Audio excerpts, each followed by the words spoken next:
The Strange Case of Dr. Jekyll and Mr. Hyde by Robert Louis Stevenson. Chapter 3. Dr. Jekyll was quite at ease. A fortnight later, by excellent good fortune, the doctor gave one of his pleasant dinners to some 5 or 6 old cronies, all intelligent, reputable men, and all judges of good wine, and Mr. Utterson so contrived that he remained behind after the others had departed. This was no new arrangement, but a thing that had befallen many scores of times. Where Utterson was liked, he was liked well. Hosts loved to detain the dry lawyer when the light-hearted and loose-tongued had already their foot on the threshold. They liked to sit awhile in his unobtrusive company, practising for solitude, sobering their minds in the man's rich silence after the expense and strain of gaiety. To this rule Dr. Jekyll was no exception, and as he now sat on the opposite side of the fire, a large, well-made, smooth-faced man of 50, with something of a stylish cast perhaps, but every mark of capacity and kindness, you could see by his looks that he cherished for Mr. Utterson a sincere and warm affection. "I have been wanting to speak to you, Jekyll," began the latter. "You know that will of yours." A close observer might have gathered that the topic was distasteful, but the doctor carried it off gaily. "My poor Utterson," said he, "you are unfortunate in such a client. I never saw a man so distressed as you were by my will, unless it were that hide-bound pedant Lanyon, at what he called my scientific heresies. Oh, I know he's a good fellow, you needn't frown. An excellent fellow, and I always meant to see more of him, but a hide-bound pedant for all that, an ignorant, blatant pedant. I was never more disappointed in any man than Lanyon." "You know I never approved of it," pursued Utterson, ruthlessly disregarding the fresh topic. "My will? Yes, certainly, I know that," said the doctor, a trifle sharply. "You have told me so." "Well, I tell you so again," continued the lawyer. "I have been learning something of young Hyde." The large, handsome face of Dr. Jekyll grew pale to the very lips, and there came a blackness about his eyes. "I do not care to hear more," said he. "This is a matter I thought we had agreed to drop." "What I heard was abominable," said Utterson. "It can make no change. You do not understand my position," returned the doctor with a certain incoherency of manner. "I am painfully situated, Utterson. My position is a very strange one. It is one of those affairs that cannot be mended by talking." "Jekyll," said Utterson, "you know me. I am a man to be trusted. Make a clean breast of this in confidence, and I make no doubt I can get you out of it." "My good Utterson," said the doctor, "this is very good of you. This is downright good of you, and I cannot find words to thank you in. I believe you fully. I would trust you before any man alive, aye, before myself, if I could make the choice. But indeed it isn't what you fancy. It is not as bad as that.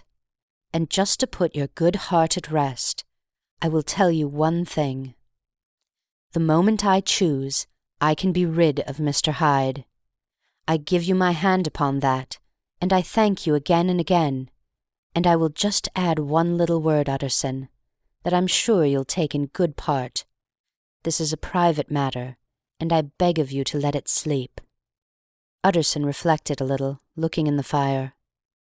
"I have no doubt you are perfectly right," he said at last, getting to his feet. "Well, but since we have touched upon this business, and for the last time, I hope," continued the doctor, "there is one point I should like you to understand. I have really a very great interest in poor Hyde. I know you have seen him. He told me so, and I fear he was rude. But I do sincerely take a very great interest in that young man, and if I am taken away, Utterson, I wish you to promise me that you will bear with him and get his rights for him. I think you would if you knew all, and it would be a weight off my mind if you would promise." "I can't pretend that I shall ever like him," said the lawyer. "I don't ask that," pleaded Jekyll, laying his hand upon the other's arm. "I only ask for justice. I only ask you to help him for my sake when I am no longer here." Utterson heaved an irrepressible sigh. "Well," said he, "I promise." End of Chapter 3. Chapter 4. The Carew Murder Case. Nearly a year later, in the month of October 18 , London was startled by a crime of singular ferocity, and rendered all the more notable by the high position of the victim. The details were few and startling. A maidservant, living alone in a house not far from the river, had gone upstairs to bed about 11. Although a fog rolled over the city in the small hours, the early part of the night was cloudless, and the lane, which the maid's window overlooked, was brilliantly lit by the full moon. It seems she was romantically given, for she sat down upon her box, which stood immediately under the window, and fell into a dream of musing. Never, she used to say with streaming tears when she narrated the experience, never had she felt more at peace with all men or thought more kindly of the world. And as she so sat, she became aware of an aged, beautiful gentleman with white hair, drawing near along the lane, and advancing to meet him, another and very small gentleman, to whom at first she paid less attention. When they had come within speech, which was just under the maid's eyes, the older man bowed and accosted the other with a very pretty manner of politeness. It did not seem as if the subject of his address were of great importance. Indeed, from his pointing, it sometimes appeared as if he were only inquiring his way. But the moon shone on his face as he spoke, and the girl was pleased to watch it. It seemed to breathe such an innocent and old-world kindness of disposition, yet with something high, too, as of a well-founded self-content. Presently her eye wandered to the other, and she was surprised to recognize in him a certain Mr. Hyde, who had once visited her master, and for whom she had conceived a dislike. He had in his hand a heavy cane, with which he was trifling, but he answered never a word, and seemed to listen with an ill-contained impatience. And then, all of a sudden, he broke out in a great flame of anger, stamping with his foot, brandishing the cane, and carrying on, as the maid described it, like a madman. The old gentleman took a step back, with the air of one very much surprised and a trifle hurt. And at that, Mr. Hyde broke out of all bounds and clubbed him to the earth. And next moment, with ape-like fury, he was trampling his victim underfoot and hailing down a storm of blows, under which the bones were audibly shattered, and the body jumped upon the roadway. At the horror of these sights and sounds, the maid fainted. It was 2 o'clock when she came to herself and called for the police. The murderer was gone long ago, but there lay his victim in the middle of the lane, incredibly mangled. The stick with which the deed had been done, although it was of some rare and very tough and heavy wood, had broken in the middle under the stress of this insensate cruelty, and one splintered half had rolled in the neighbouring gutter, the other, without doubt, had been carried away by the murderer. A purse and a gold watch were found upon the victim, but no cards or papers, except a sealed and stamped envelope, which he had been probably carrying to the post, and which bore the name and address of Mr. Utterson. This was brought to the lawyer the next morning, before he was out of bed, and he had no sooner seen it and been told the circumstances than he shot out a solemn lip. "I shall say nothing till I have seen the body," said he. "This may be very serious. Have the kindness to wait while I dress." And with the same grave countenance he hurried through his breakfast and drove to the police station, whither the body had been carried. As soon as he came into the cell, he nodded. "Yes," said he, "I recognize him. I am sorry to say that this is Sir Danvers Carew." "Good God, sir!" exclaimed the officer. "Is it possible?" And the next moment his eyes lighted up with professional ambition. "This will make a deal of noise," he said, "and perhaps you can help us to the man." And he briefly narrated what the maid had seen, and showed the broken stick. Mr. Utterson had already quailed at the name of Hyde, but when the stick was laid before him, he could doubt no longer, broken and battered as it was. He recognized it for one that he himself had presented many years before to Henry Jekyll. "Is this Mr. Hyde a person of small stature?" he inquired. "Particularly small and particularly wicked-looking is what the maid calls him," said the officer. Mr. Utterson reflected, and then, raising his head, "If you will come with me in my cab," he said, "I think I can take you to his house." It was by this time about 9 in the morning, and the first fog of the season. A great chocolate-covered pall lowered over heaven, but the wind was continually charging and routing these embattled vapours, so that as the cab crawled from street to street, Mr. Utterson beheld a marvellous number of degrees and hues of twilight. For here it would be dark like the back end of evening, and there would be a glow of a rich, lurid brown, like the light of some strange conflagration. And here, for a moment, the fog would be quite broken up, and a haggard shaft of daylight would glance in between the swirling wreaths.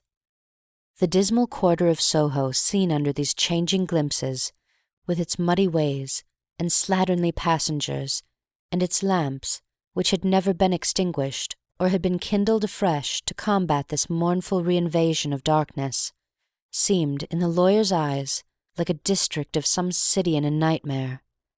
The thoughts of his mind, besides, were of the gloomiest dye, and when he glanced at the companion of his drive, he was conscious of some touch of that terror of the law and the law's officers, which may at times assail the most honest.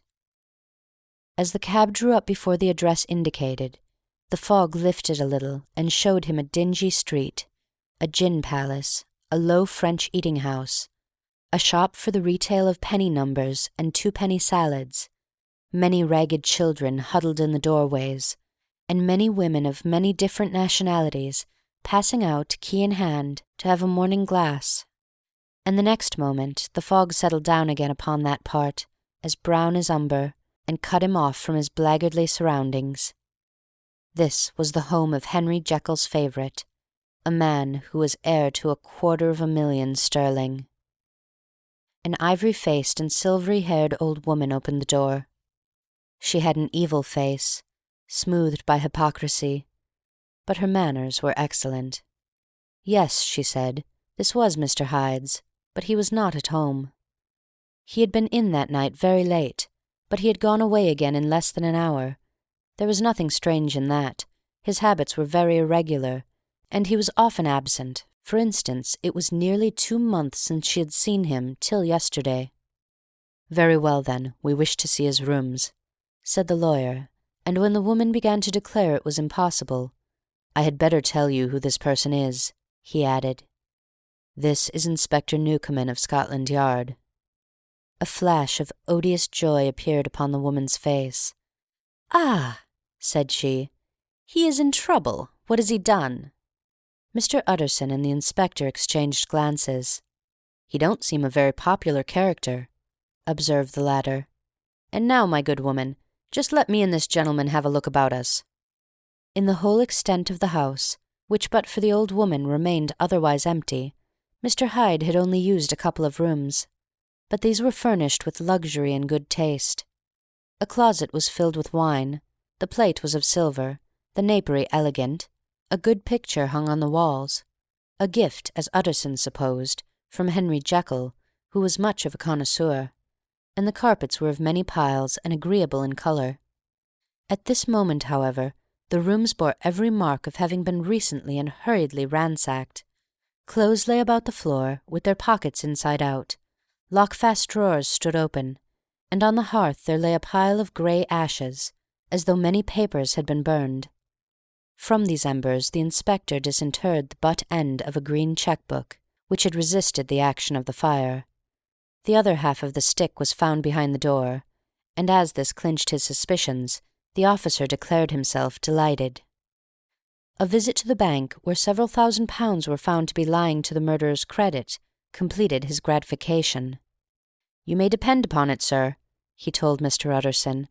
"I have him in my hand. He must have lost his head, or he never would have left the stick, or, above all, burnt the cheque-book. Why, money's life to the man.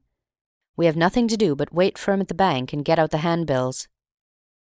This last, however, was not so easy of accomplishment, for Mr. Hyde had numbered few familiars. Even the master of the servant-maid had only seen him twice. His family could nowhere be traced. He had never been photographed, and the few who could describe him differed widely, as common observers will.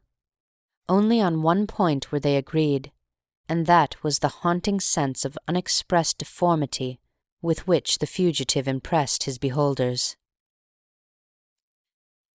End of Chapter 4.